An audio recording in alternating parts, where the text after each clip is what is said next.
Hello students, welcome back to here study helper.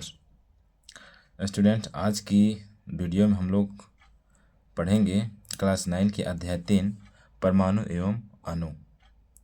ये जो chapter है लगभग 5 से 6 टॉपिक में पूरी तरह से ख़त्म हो जाएंगे, जिसके प्रमुख टॉपिक किस तरह से थोड़ा देख लेते हैं। इसके बाद हम लोग अध्याय को शुरू करेंगे ताकि चीज़ों को समझने में आसानी होगी।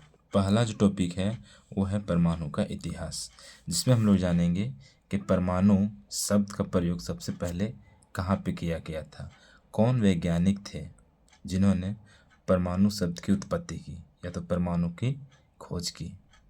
दूसरा टॉपिक हम लोग पढ़ेंगे रासायनिक संयोजन, जिसके अंतर्गत ये पढ़ेंगे कि परमाणु जो होते हैं आपस में एक दूसरे से जुड़े होते हैं, और ये जो परमाणु जुड़े होते हैं वो कुछ खास नियमों का पालन करते हैं, जिसमें पहला है द्रव्यमान संरक्षण के नियम, और दूसरा पढ़ेंगे हम लोग स्थिर अनुपात का नियम। उसके बाद नेक्स्ट टॉपिक है परमाणु अणु या उसके गुणधर्म के बारे में पढ़ेंगे, जिसमें हम लोग जानेंगे कि परमाणु और अणु किस तरह से एक दूसरे से भिन्न होते हैं और इनके गुणधर्म क्या क्या होते हैं। ठीक है। अगला हम लोग जानेंगे आयन, जिसके अंतर्गत ये हम लोग को पढ़ने के लिए मिलेगा कि हमारे आसपास जितने भी यौगिक हैं वो धातु और अधातु से मिलकर बने होते हैं, और धातु और धातु से मिलने के कारण उनमें आवेश उत्पन्न होता है। ठीक है। और उस आवेश को ही हम लोग बोलते हैं आयन, जिसके बारे में हम लोग डिटेल से आगे के वीडियो में जानेंगे। पांचवा और इम्पोर्टेंट है, देखिए, विभिन्न यौगिकों के रासायनिक सूत्र, जिसमें हम लोग ये जानेंगे कि विभिन्न तरह के यौगिकों का जो सूत्र होता है कैसे निर्माण होता है। जैसे उदाहरण देख लेते हैं CO2। ठीक है। अगर इसमें देखा जाए, अगर कोई नए स्टूडेंट देखेगा तो ये सोचेगा कि C तो होता है कार्बन, O मीन्स होता है ऑक्सीजन, लेकिन ये 2 कैसे आया। ठीक है। तो इस रासायनिक सूत्र में हम लोग यही सब चीज़ के बारे में, जैसे एक और लेते हैं MgO। ठीक है। इसमें तो ये 2 तत्व दिख रहा है, एक मैग्नीशियम और एक ऑक्सीजन। ठीक है। ये दोनों किस तरह से एक दूसरे से जुड़े होते हैं, इन सब के बारे में हम लोग आगे डिटेल्स जानेंगे। और लास्ट है मोल संकल्पना। ये जो टॉपिक है ये हर बच्चे को परेशान करती है। इसके न्यूमेरिकल्स होते हैं, थोड़ा बनने में मुश्किल होते हैं, लेकिन मैं आप लोगों को सबसे हट के अलग और बहुत ही आसान तरीक़ा से बताऊंगा, जो कि आप एक बार में ही समझ जाएंगे। ठीक है। तो चलिए आगे का अध्याय को शुरू करते हैं। पहले इस बातों को समझ लेंगे क्या क्या दिया है, उसके बाद फिर अपने स्तर से समझने का प्रयास करेंगे। ठीक है। प्राचीन भारतीय एवं ग्रीक दार्शनिक द्रव के अज्ञात एवं अदृश्य रूपों से सदैव चकित रहते थे।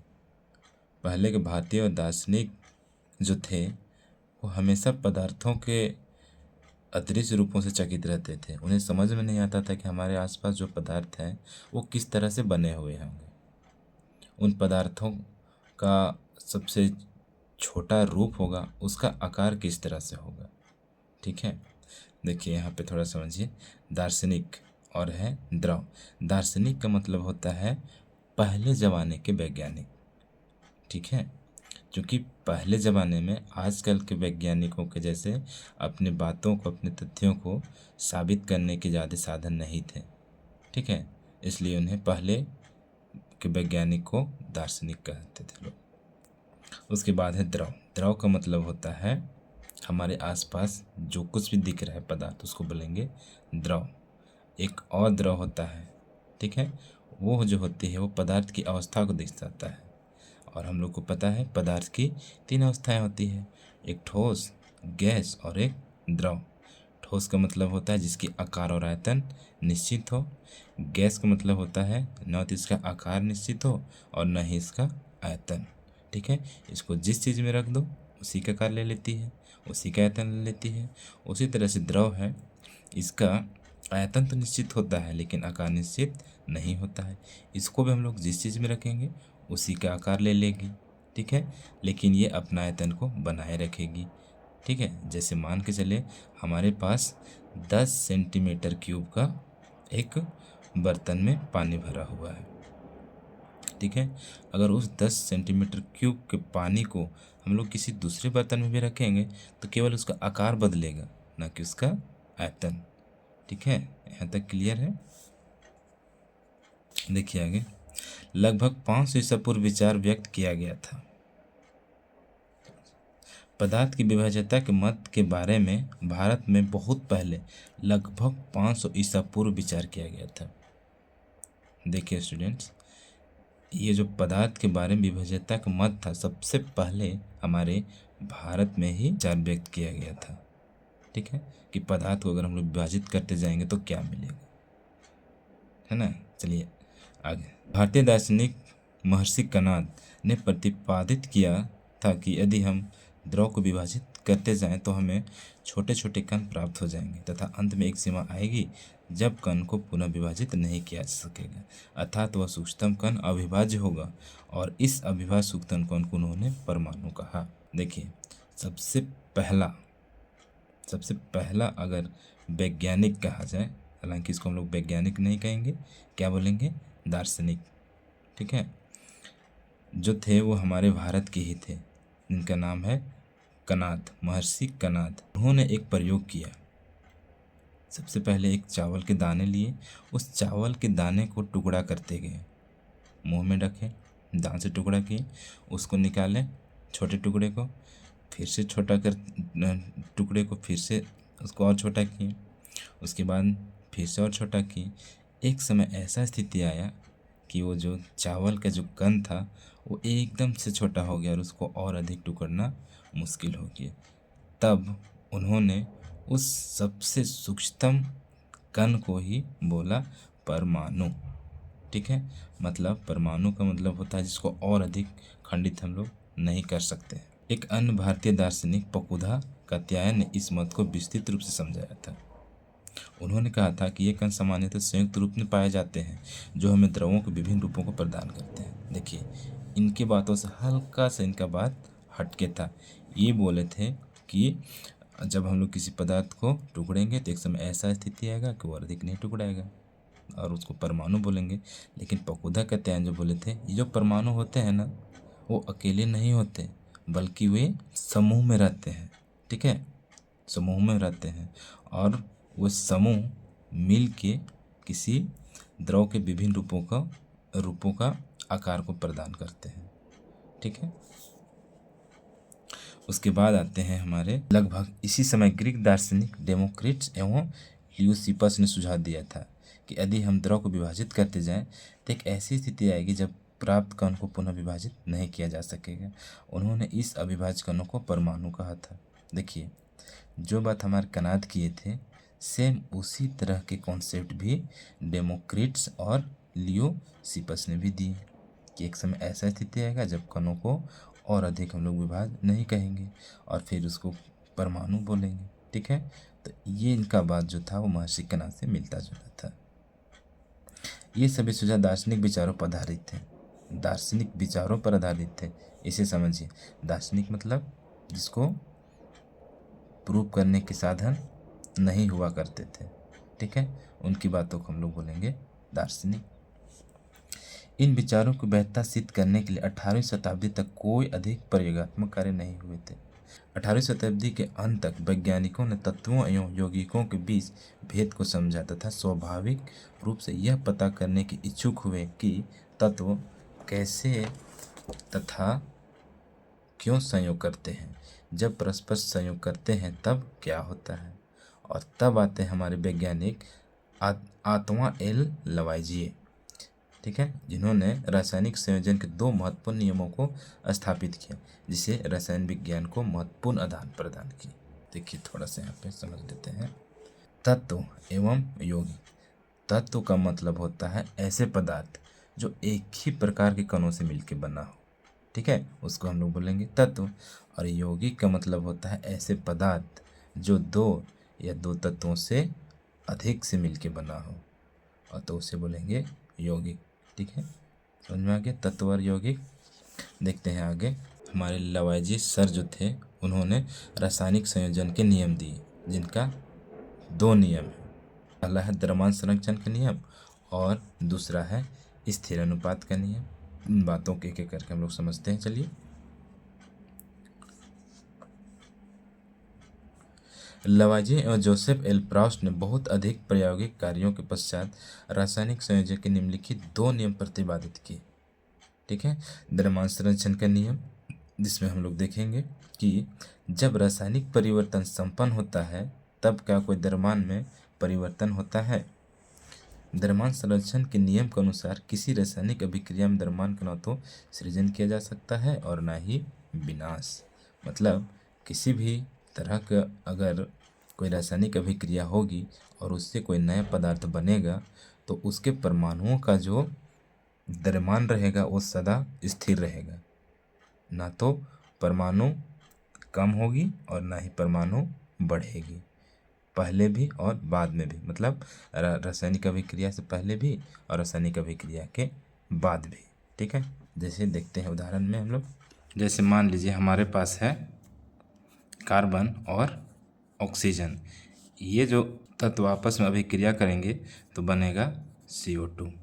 अगर इसमें हम लोग देखेंगे परमाणु द्रव्यमान, तो कार्बन का परमाणु द्रव्यमान होती है 12 प्लस ऑक्सीजन का परमाणु द्रव्यमान होता है 16, और चूँकि यहाँ 2 ऑक्सीजन है इसलिए इंटू 2 कर देंगे। देखिए इसको सॉल्व करते हैं तो 12 प्लस 16 दूना 32, इन सबको जोड़ने से हमारा आता है 2 2 4, 3 और 1 4, टोटल हो गए 4। परमाणु द्रव्यमान को हम लोग दिखाते हैं इसलिए हो गया 44U। देखते हैं उत्पाद में कार्बन का परमाणु द्रव्यमान होता है 12 प्लस ऑक्सीजन का परमाणु द्रव्यमान होता है 16 और यहाँ 2 है इसलिए 2, तो 12 प्लस 16 दूना 32, इसको जोड़ेंगे तो हमारा आ जाएगा कितना 44U। देखिए उत्पाद और अभिकारक दोनों ओर परमाणु का जो द्रव्यमान है वो सेम आया है। ठीक है, इससे ये बात साबित होती है कि किसी भी रासायनिक अभिक्रिया में तत्वों के परमाणुओं का ना तो सृजन किया जा सकता है और ना ही विनाश। अगर एक और उदाहरण हम लोग देखते हैं तो हो जाएगा मैग्नीशियम के साथ ऑक्सीजन का अभिक्रिया, ये दोनों मिलके बनाएंगे मैग्नीशियम ऑक्साइड। ठीक है, थोड़ा सा इसको हम लोग बैलेंस कर लेते हैं ताकि परमाणु द्रव्यमान को दिखाने में आसानी होगी। यहाँ पे 2 ऑक्सीजन है और यहाँ पे 1 है तो इसके आगे हम लोग 2 डाल देंगे, क्योंकि मैग्नीशियम भी 2 हो गया तो ये भी 2 हो जाएगा। ये बैलेंस का जो प्रक्रिया है इसको आप लोग अगले कक्षाओं में पढ़ेंगे। यदि समझ में नहीं आ रहा है तो कोई बात नहीं, आप मेरे उदाहरण को समझने का कोशिश करें। चलिए देखते हैं, मैग्नीशियम का परमाणु द्रव्यमान होता है 24। ठीक है, और 2 मैग्नीशियम है इसलिए 2 प्लस ऑक्सीजन का परमाणु द्रव्यमान होता है 16, 2 ऑक्सीजन है इसलिए 2। इसको अगर हम लोग सॉल्व करेंगे तो 24 दूना 48 प्लस 16 दूना 32, ये हो जाएगा 8 तो 10, 4 3 7 और 1 8, 80U। ठीक है, देखिए उत्पाद की ओर देखते हैं, ये 2 है तो 2, मैग्नीशियम को हो जाएगा हमारा कितना, पहले निकाल चुके हैं 24, प्लस ऑक्सीजन को हो जाएगा 16। देखिए ये जो 2 होता है ये दोनों के लिए होता है। ठीक है, इसलिए कभी भी इस तरह से इंटू करके मत लिखिएगा, नहीं तो बढ़ हो जाएगा। ठीक है, आगे देखेंगे, ये हो जाएगा 10 2 3 और 1 4, और जब इंटू करेंगे तो हो जाएगा 80U। देखिए अभिकारक का परमाणु द्रव्यमान और उत्पाद का परमाणु द्रव्यमान दोनों सेम है। ठीक है, इससे ये सिद्ध होता है कि किसी भी रासायनिक अभिक्रिया में जो तत्वों के परमाणु द्रव्यमान होते हैं वो हमेशा संरक्षित होते हैं, ना तो इसको बढ़ा दिया जा सकता है और ना ही इसको घटाया जा सकता है। आगे देखते हैं स्थिर अनुपात का नियम। ठीक है, देखिए लवाजिये एवं अन्य वैज्ञानिक ने इस बात पर प्रकाश डाला कि कोई भी 2 या 2 से अधिक तत्वों से निर्मित होता है। इस प्रकार प्राप्त यौगिकों में इन तत्वों का अनुपात स्थिर होता है, चाहे इसे किसी स्थान से प्राप्त किया गया हो अथवा किसी ने भी इसे बनाया। ठीक है, यौगिक जल में हाइड्रोजन और ऑक्सीजन के द्रव्यमानों का अनुपात सदैव 1:8 होता है। चाहे जल का स्रोत कोई भी हो, कहीं से भी हम लोग प्राप्त सकते हैं, चाहे वो समुद्र से हो, पहाड़ से हो, झरना से हो, या तो फिर हमारे घर से निकलने वाले चापानल से हो। जल में जो अनुपात होगा द्रव्यमान को हमेशा 1:8 में ही होगा। अगर इस प्रकार यदि 9 ग्राम जल का अपघटन करें तो सदैव 1 ग्राम हाइड्रोजन तथा 8 ग्राम ऑक्सीजन प्राप्त होती है। इसी प्रकार अगर अमोनिया में देखेंगे तो नाइट्रोजन या हाइड्रोजन द्रव्यमान के अनुपात सदैव 14:3 के अनुपात में विद्यमान रहते हैं, चाहे अमोनिया किसी ने भी बनाया हो, किसी भी प्रकार से निर्मित हुई हो। ठीक है, देखिए जैसे उदाहरण में देखते हैं H2O का। देखिए हाइड्रोजन का होता है कितना, 1, कितने हैं 2। ठीक है, अनुपात ऑक्सीजन का होता है 8। अगर इसको हम लोग सॉल्व करेंगे तो हो जाएगा 2:8। 2 कम 2, 2 चौके 8। शॉर्ट करके कभी भी अनुपात को हमेशा शॉर्ट फॉर्म में ही लिखा जाता है, तो 1:4 आ गया। ठीक है, अगर उसी तरह से एक और उदाहरण में देखेंगे NH3 जो कि बुक में दिया हुआ है। ठीक है, तो देखिए नाइट्रोजन का परमाणु द्रव्यमान होता है 14, और ये अनुपात में बोला इसलिए अनुपात डाल देंगे। और यहाँ पे कितने हाइड्रोजन है, 3, तो 1 और 3, ये हो जाएगा 14:3। ठीक है, ये हमारा होता है स्थिर अनुपात का नियम। उपरोक्त उदाहरण से स्थिर अनुपात के नियम की व्याख्या होती है, जिसे निश्चित अनुपात का नियम भी कहते हैं। प्राउस ने इस नियम को इस प्रकार से व्यक्त किया कि किसी भी यौगिक में तत्व सदैव एक निश्चित द्रव्यमान के अनुपात में विद्यमान होते हैं। ठीक है, वैज्ञानिक की अगली समस्या इस नियम की उचित व्याख्या करने की थी। ठीक है, जिसे अंग्रेज रसायन डाल्टन ने द्रवों की प्रकृति के बारे में एक आधारभूत सिद्धांत प्रस्तुत किया। डाल्टन ने द्रवों को विभाज्यता का विचार प्रदान किया, जिसे एक समय तक दार्शनिकता माना जाता था। अभी तक हम लोग जितने भी नियम पढ़े, जैसे सबसे पहले परमाणु का अवधारणा कहाँ से मिला, ठीक है, कौन कौन से दार्शनिक से, उसके बाद परमाणु के जो तत्वों के जो परमाणु होते हैं वो किस तरह एक दूसरे से जुड़े होते हैं। ग्रीक दार्शनिकों के द्वारा द्रवों के सूक्ष्मतम विभाज्य कण जिसे परमाणु नाम दिया गया था, उसे डाल्टन ने भी परमाणु नाम दिया। डाल्टन का यह सिद्धांत रासायनिक संयोजन के नियमों पर आधारित था। डाल्टन के परमाणु सिद्धांत ने द्रव्यमान के संरक्षण के नियम एवं निश्चित अनुपात के नियमों की युक्ति संगत व्याख्या की। इससे पहले हम लोग ने जो स्थिर अनुपात के नियम और द्रव्यमान संरक्षण का नियम पढ़े, उन सब का अध्ययन करके जॉन डाल्टन ने जो है एक निचोड़ दिया। ठीक है, मतलब उसमें किस तरह की क्या कमियां थी, या तो उनके द्वारा कहे गए बातें सही था, जिसमें उन्होंने उस बातों को अपने 6 सिद्धांतों के द्वारा बताया। ठीक है, देखिए डाल्टन के परमाणु सिद्धांत के अनुसार सभी द्रव चाहे तत्व यौगिक या मिश्रण हो। देखिए यौगिक का मतलब होता है, यौगिक का मतलब होता है 2 या 2 तत्वों से मिलकर बनने वाले पदार्थ। ठीक है, देखिए मिश्रण का मतलब होता है 2 या 2 से अधिक तत्वों या यौगिकों से मिलकर बना पदार्थ, जो कि बिना किसी अनुपात, मतलब यूं ही मिला के हम लोग बना देंगे तो जो पदार्थ बनेगा उसे हम लोग बोलेंगे मिश्रण। ठीक है, ये जो होते हैं सूक्ष्म कणों से बने होते हैं, जिन्हें परमाणु कहते हैं। देखिए डाल्टन ने भी वही बात बताया जो पहले हम लोग समझ चुके हैं। ठीक है, इसलिए यहाँ पे आप लोगों को ऐसा लगेगा कि इन सारे तथ्यों को हम लोगों ने देख चुका है, तभी बताएं डाल्टन जो थे वो सभी बातों का एक निचोड़ दिए। ठीक है, और इसको 6 सिद्धांतों में व्यक्त किए। पहला देखिए, सभी द्रव परमाणु से निर्मित होते हैं जो कि रासायनिक अभिक्रिया में भाग लेते हैं। ठीक है, जितने भी द्रव होते हैं वो परमाणु से ही निर्मित होते हैं और किसी भी रासायनिक अभिक्रिया में भाग लेते हैं। वो परमाणु रासायनिक अभिक्रिया करके कुछ ही दूसरे यौगिकों में परिवर्तित हो सकते हैं। ठीक है, दूसरा है परमाणु अविभाज्य सूक्ष्मतम कण होते हैं जो रासायनिक अभिक्रिया में न तो सृजित होते हैं न ही उनका विनाश होता है, जैसे कि लिवाजियन बताए थे। ठीक है, तीसरा है दिए गए तत्व के सभी परमाणु का द्रव्यमान और रासायनिक गुणधर्म समान होते हैं। मतलब जितने भी तत्व होते हैं उन सब का परमाणु अलग अलग होता है और उनका द्रव्यमान भी क्या होते हैं, अलग अलग होते हैं। सभी तत्वों के परमाणु एक समान नहीं हो सकते हैं। ठीक है, अगला है भिन्न भिन्न तत्वों के परमाणुओं के द्रव्यमान और रासायनिक गुणधर्म भिन्न भिन्न होते हैं। ये जस्ट इसका ऑपोजिट है। अलग अलग तत्वों के परमाणु द्रव्यमान अलग अलग होंगे और एक ही तत्वों के परमाणु द्रव्यमान एक समान होंगे। ठीक है, 5वां पॉइंट है भिन्न भिन्न तत्वों के परमाणु परस्पर छोटी पूर्ण संख्या के अनुपात में संयोग कर यौगिक निर्मित करते हैं। जितने भी तत्वों के परमाणु होते हैं वे सभी आपस में मिलते हैं और एक पूर्ण संख्या के अनुपात में, मतलब हाफ या तो फिर पौने, इस टाइप का जो संख्या होती है ना, उसमें नहीं जुड़ते हैं। ये हमेशा पूर्ण संख्या में अनुपात करके और यौगिक का निर्माण करते हैं। 6ठा पॉइंट है किसी भी यौगिक में परमाणुओं की सापेक्ष संख्या एवं प्रकार क्या होती है, निश्चित होती है। जितने भी हमारे पास यौगिक हैं उसमें जितने भी परमाणु भाग लिए हैं उन सभी का जो संख्या होगा वो क्या होगा, और जो प्रकार होगा वो सभी निश्चित होंगे, कोई बड़ा या छोटा नहीं होंगे। ठीक है, आप अगले अध्याय में अध्ययन करेंगे परमाणु और भी छोटे छोटे कणों में विद्यमान होते हैं। इसके बाद आगे की जो कुछ अवधारणाएं हैं, मतलब डाल्टन के बहुत सारे ऐसे नियम जो थे वो आने वाले समय में फेल हो गए। ठीक है, क्योंकि वैज्ञानिकों सिद्धांत जो रहते हैं वो आने वाले समय में बहुत सारे वैज्ञानिकों के जो सिद्धांत होते हैं वो फेल हो जाते हैं, क्योंकि नई नई खोज हमेशा जारी रहता है। और इसके जो कमियां हैं उसको हम लोग नेक्स्ट क्लास में देखेंगे।